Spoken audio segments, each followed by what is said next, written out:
وقصائد يومية باسم الإرهاب. قصائد يومية.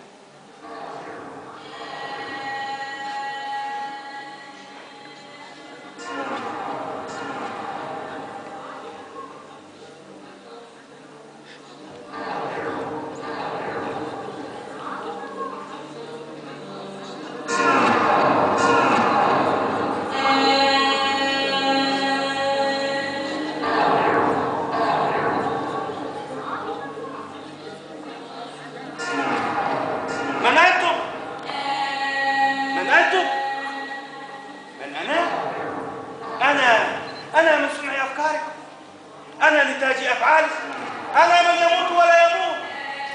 أنسيتم؟ أنا ذلك المسيح دون اكتراث. لا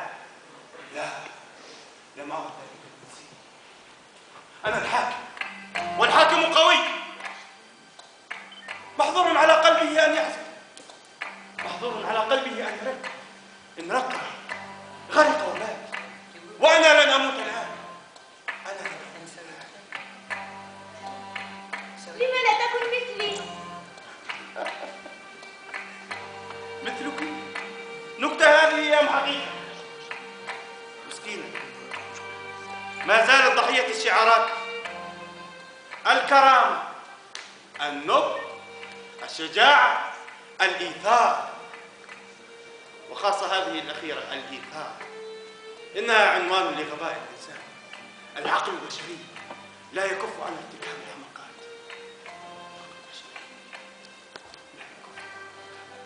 هجرته الإنسانية، روحه تالفة الخوف. قاتل من أجل الوطن الكبير، فكان الوطن من تنثر له، فتذوق الحرمان الجديد.